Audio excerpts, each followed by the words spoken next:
दोस्तों, गुजरात के गोधरा कांड में एक हिंदू लड़की गलती से रात के अंधेरे में एक मस्जिद में दाखिल हो गई। यानी कि एक हिंदू लड़की धोखे से रात के अंधेरे में मस्जिद में घुस गई।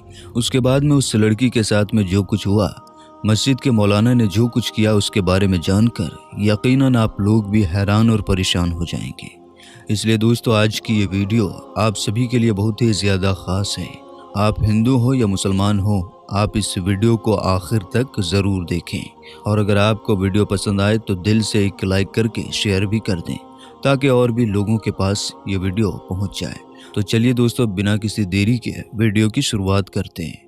दोस्तों, 25 फरवरी 2002 की तारीख को कौन नहीं जानता होगा, क्योंकि यही वो तारीख है जिसने भारत के इतिहास को बदल कर रख दिया था।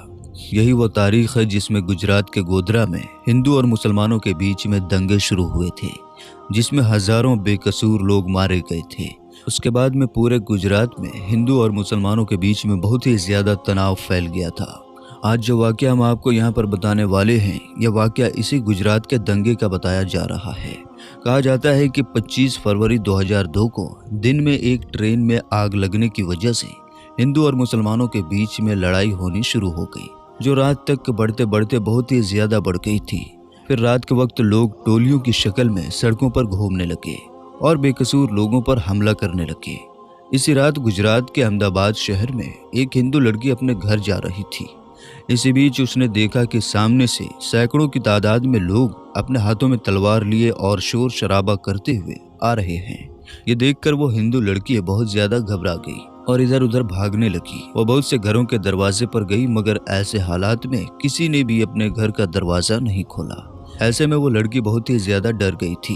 फिर वो भागते भागते हड़बड़ाहट में एक मस्जिद में दाखिल हो गई। यानी कि वो धोखे से एक मस्जिद में घुस गई और एक कोने में छुप कर खड़ी हो गई। मस्जिद में दाखिल होने के बाद उस हिंदू लड़की ने देखा कि मस्जिद के दूसरे कोने में एक जवान मौलवी बैठा हुआ कुरान पाक की तिलावत कर रहा है। यानी कि चिराग की रोशनी में एक मौलाना कुरान पढ़ रहा है।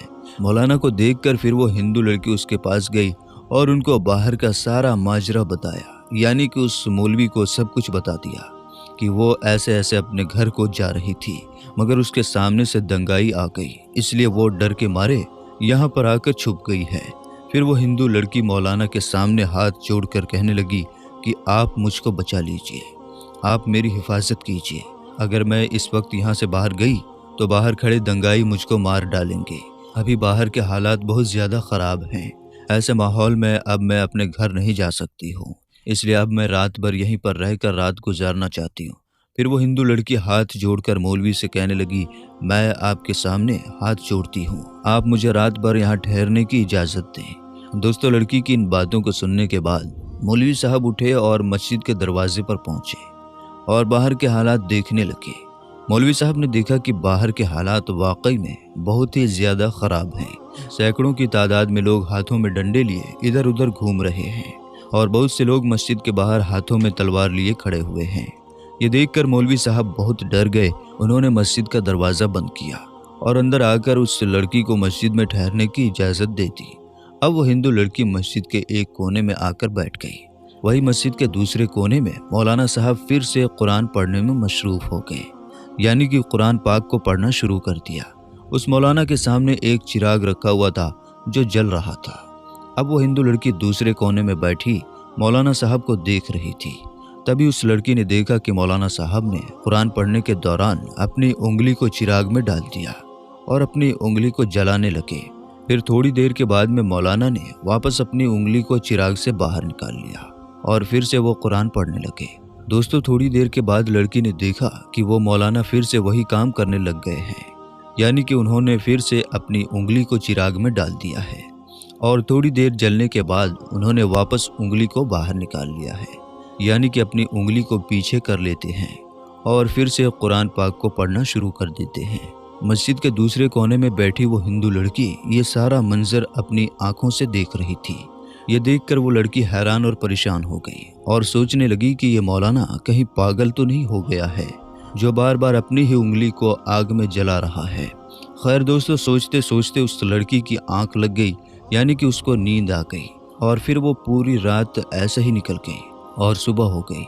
सुबह वो मौलाना उठे और मस्जिद के दरवाजे पर गए اور انہوں نے باہر کے حالات دیکھے۔ مولانا نے دیکھا کہ اس وقت باہر کوئی بھی نہیں تھا، یعنی کہ سارے دنگائی وہاں سے جا چکے تھے۔ تو پھر وہ مولانا اس لڑکی کے پاس گئے اور کہنے لگے، بہن اٹھو، ہماری نماز کا وقت ہو گیا ہے، ابھی تھوڑی دیر کے بعد یہاں پر بہت سارے نمازی آنے والے ہیں، اس لیے اب تمہارا یہاں رکنا مناسب نہیں ہے، کیونکہ اگر لوگوں نے یہاں تم کو دیکھ لیا تو لوگوں میں بدگمانی پیدا ہو جائے گی، لوگوں میں ایک ڈاؤٹ پیدا ہو جائے گا، اس لیے اب تم جلدی کر کے یہاں سے چلی جاؤ۔ اور میں نے باہر جا کر دیکھا ہے، ابھی باہر کے حالات بھی نارمل ہیں، باہر کا راستہ بھی بالکل صاف ہو گیا ہے، اب آپ آسانی سے اپنے گھر جا سکتی ہو، آؤ اب میں تم کو باہر تک چھوڑ دیتا ہوں۔ یہ سن کر اس ہندو لڑکی نے کہا کہ اگر باہر کا راستہ صاف ہو چکا ہے تو اب مجھے جانے میں کوئی حرج نہیں ہے، مگر میں جانے سے پہلے آپ سے ایک بات پوچھنا چاہتی ہوں، آپ سے ایک سوال کرنا چاہتی ہوں، پہلے آپ اس کا جواب دیتے ہیں۔ یہ سن کر مولانا صاحب کہنے لگے، پوچھئے بہن، آپ کیا پوچھنا چاہتی ہیں؟ تو وہ ہندو لڑکی کہنے لگی، مولانا صاحب آپ یہ بتائیے کہ آپ رات بھر اپنی انگلی کو چراغ میں جلانے کی کیوں کوشش کر رہے تھے؟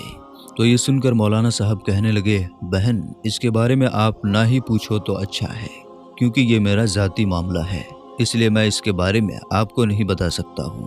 تو یہ سن کر وہ ہندو لڑکی کہنے لگی، جب تک آپ مجھے اس کے بارے میں نہیں بتائیں گے تب تک میں یہاں سے نہیں جاؤں گی۔ اس لیے پھر مولانا صاحب کو اس بارے میں مجبوراً بتانا پڑ گیا۔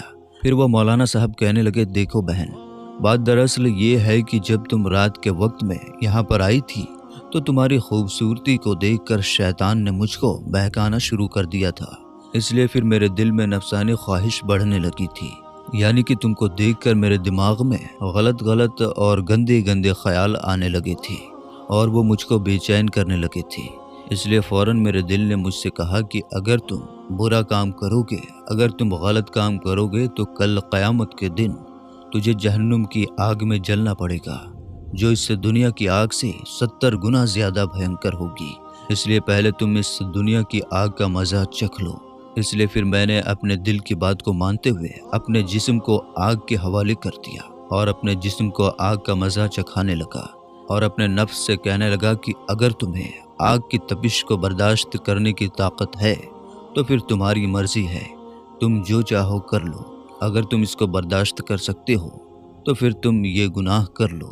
اسی وجہ سے رات میں جب میرے دماغ میں غلط اور گندے خیال آئے تب میں نے اپنے نفس کو آگ کے حوالے کر دیا اور نفس کو آگ کا مزہ چکھاتا رہا۔ آگ کی تپش دیکھ کر میری نفس غلط کام کرنے سے رک گئی۔ ایسے کرتے کرتے میری پوری رات گزر گئی۔ دوستو یاد رکھیں، اللہ سے ڈرنے والے مرد اور اللہ سے ڈرنے والی عورتیں اللہ تعالیٰ کو بہت پسند ہیں، یعنی کہ ایسا کوئی بھی غلط کام جس میں کرنے کا ہمارا دل چاہ رہا ہو اور اس وقت اگر ہمارے دل میں اللہ کا خوف آ جائے اور ہم سوچنے لگ جائیں کہ اگر میں نے یہ غلط کام کیا تو اللہ کے ہاں پر میری سخت پکڑ ہوگی، اللہ کے ہاں پر مجھے سخت سزا ملے گی، اس خوف کی وجہ سے اگر ہمارے دل میں اتنا خوف پیدا ہو جائے اور ہم اس غلط کام کو کرنے سے رک جائیں تو یاد رکھیں ایسے شخص اللہ کو بہت پسند ہیں۔ دوستو یاد رکھیں، اسی کو کہتے ہیں تقوی کی زندگی۔ اسی طرح سے توجہ اور خواہشوں سے ہمیں اپنے آپ کو بچانا چاہیے، مگر آج کل تو لوگ گناہ کو اور غلط کام کرنے کے موقع تلاشتے رہتے ہیں۔ آج کل تو لوگوں کی یہ چاہت ہوتی ہے کہ اگر ہمیں کوئی غلط کام کرنے کا موقع مل جائے تو مزہ آ جائے۔ اللہ تعالیٰ سے دعا ہے کہ اللہ ہمیں ایسی سوچ سے بچائے اور نیک کام کرنے کی توفیق عطا فرمائے۔ آمین ثم آمین۔